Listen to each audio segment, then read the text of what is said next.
جس سے اگنے والی چیزیں کسان کو بہت اچھی لگتی ہیں۔ ثم یہیج فتراہ مصفرا، پھر وہ اپنا زور دکھاتی ہے، فتراہ مصفرا، پھر تم اس کو دیکھتے ہو کہ زرد پڑ گئی ہے۔ ثم یکون حطاما، پھر وہ چورا چورا ہو جاتی ہے۔ یہاں یہ کھیتوں کے اندر دیکھ لو گندم کو، اب یہ شروع کے اندر جو ہے نا بالکل سبز تھی، اور پھر جو ہے نا اس کے خوشے لگ گئے، اور پھر اس کے اندر جو ہے نا وہ پیلاہٹ آنے لگی، اور اب جو ہے نا وہ بالکل پیلی ہے، ٹھیک ہے۔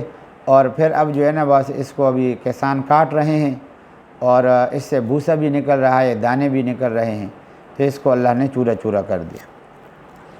وفی الآخرۃ عذاب شدید، اور آخرت میں تو ایک سخت عذاب ہے، ومغفرۃ من اللہ ورضوان، اور دوسرے اللہ کی طرف سے بخشش اور خوشنودی ہے۔ وما الحیات الدنیا، اور دنیاوی زندگی نہیں ہے، الا متاع الغرور، مگر دھوکے کا سامان۔ سابقوا الی مغفرۃ من ربکم،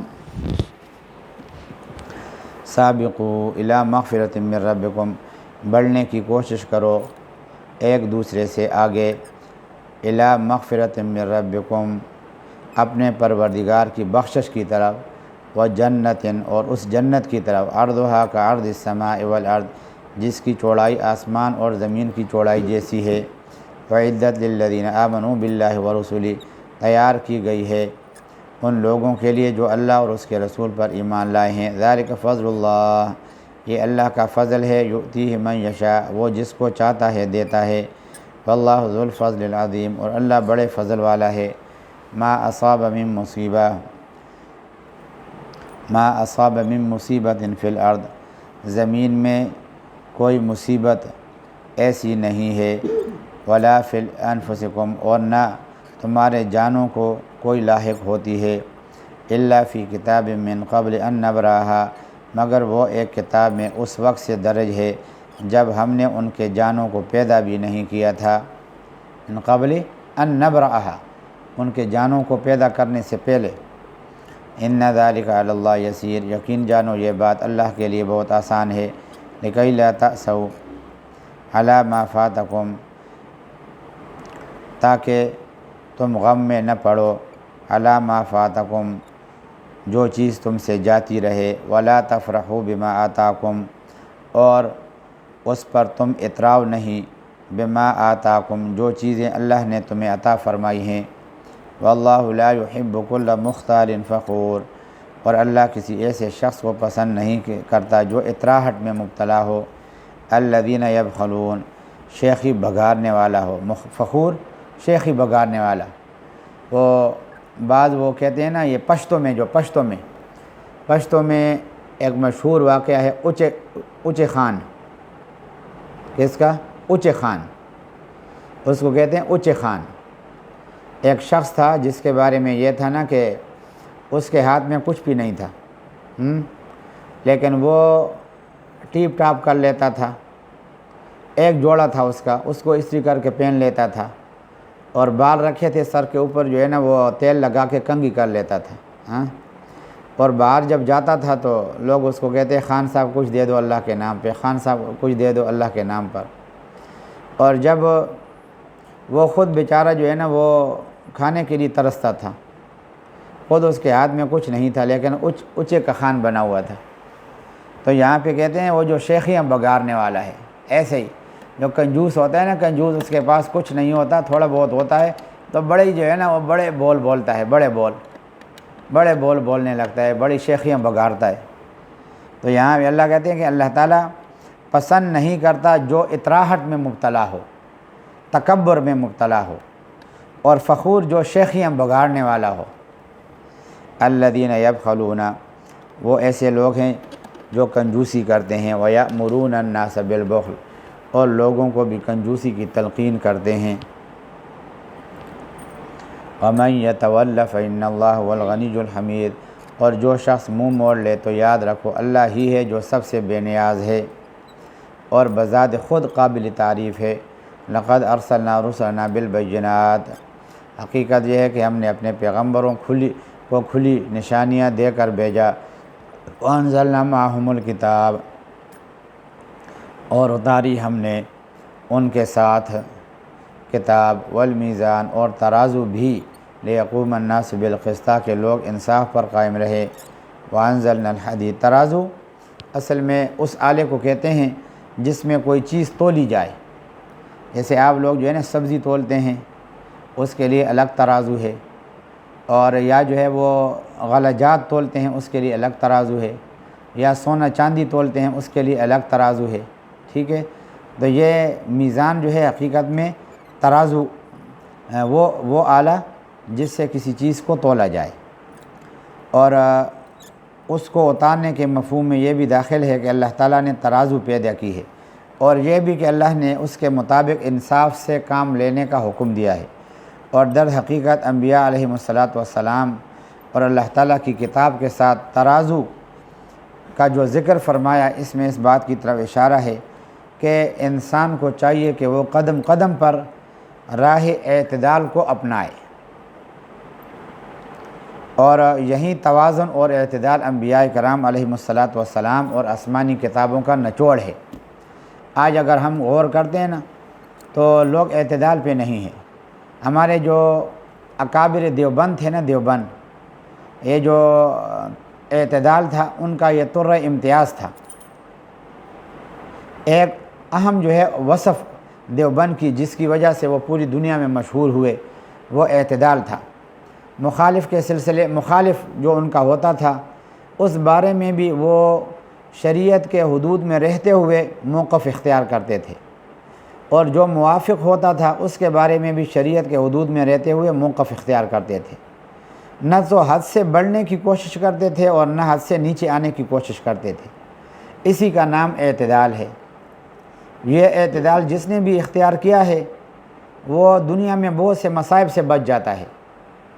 جیسے میں پہلے بھی آپ لوگوں کو کئی دفعہ کہہ چکا ہوں، جہاں پہ جو ہے نا یہ جو نام نہاد ترجمے کرنے والے ہیں نا، دورہ تفسیر پڑھانے والے ہیں، ان کے پاس مخصوص چند مسائل ہیں۔ ہمارے ایک استاد فرماتے تھے نا کہ ان کے سامنے بیٹھے ہوئے شاگرد سوئے ہوتے ہیں، اور جس وقت کافرون مشرکون کا لفظ آتا ہے تو فوراً جاگ جاتے ہیں، اور فلاں مشرک ہے، فلاں مشرک ہے، فلاں کافر ہے، فلاں بدعتی ہے، فلاں یہ ہے، فلاں یہ ہے، بس اپنی طرف سے اپنی من پسند باتوں کو دوسروں کے اوپر ٹھونکتے ہیں۔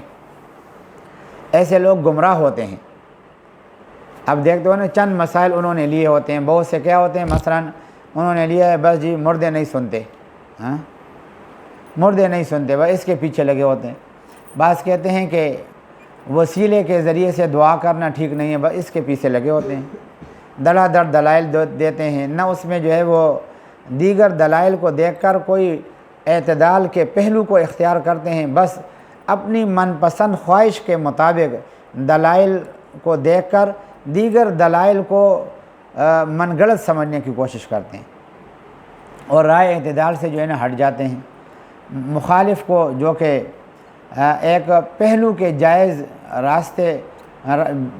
پہلو کو اختیار کرتا ہے، اس کو مشرک اور بدعتی کہہ دیتا ہے۔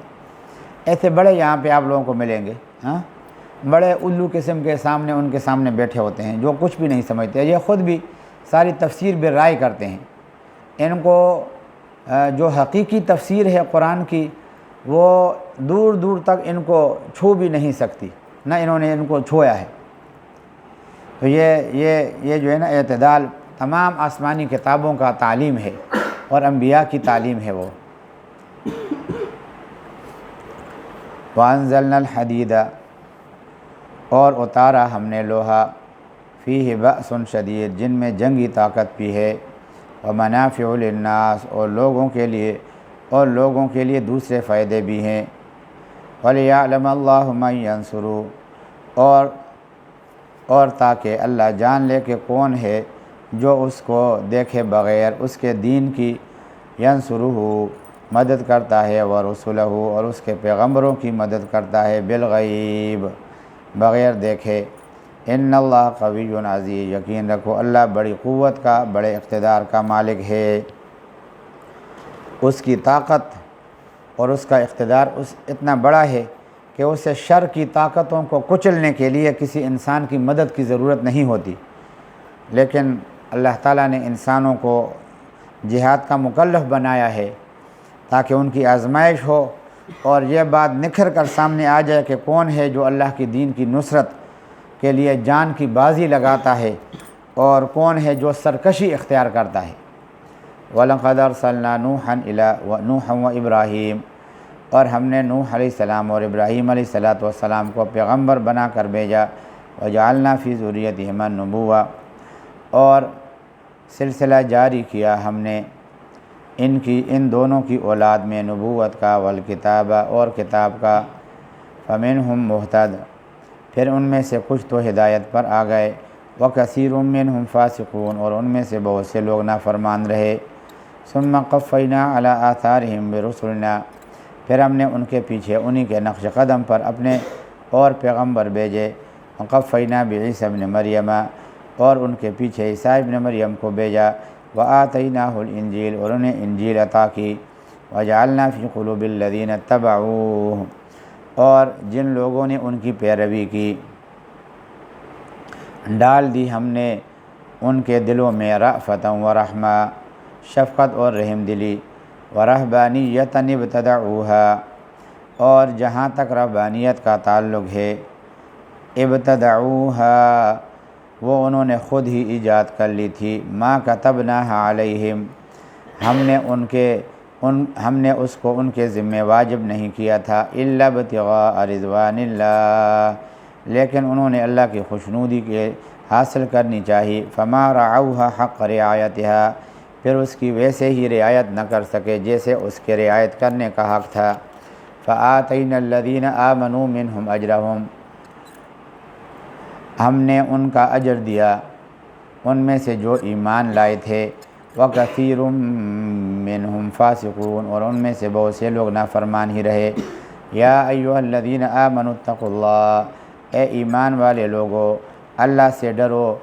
وآمنوا برسولہ، اور ایمان لاؤ اس کے پیغمبر پر۔ یؤتکم کفلین من رحمتی، تاکہ وہ تمہیں اپنے رحمت کے 2 حصے عطا فرمائے۔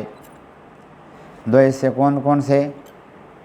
کہ دوہرا اثر، حضرت موسیٰ علیہ السلام یا حضرت عیسیٰ علیہ السلام پر بھی ان کا ایمان تھا، تو اس ایمان کی وجہ سے ایک اجر، اور دوسرا جب وہ آپ صلی اللہ علیہ وسلم پر ایمان لائیں گے تو اس کے اوپر بھی اجر، تو یہ دوہرا اجر ہوا۔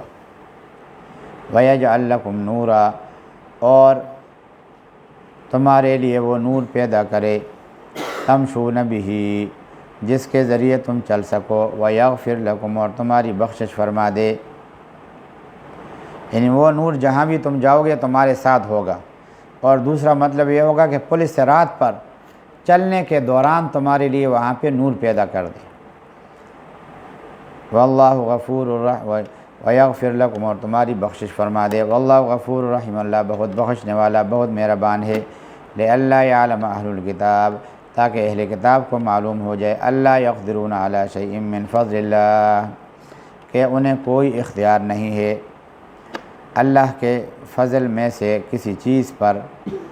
وَأَنَّ الْفَضْلَ بِيَدِ اللَّهِ، اور یہ کہ تمام تر فضل اللہ کے قبضہ قدرت میں ہے۔ یؤتیہ من یشاء، وہ جس کو چاہتا ہے عطا فرماتا ہے۔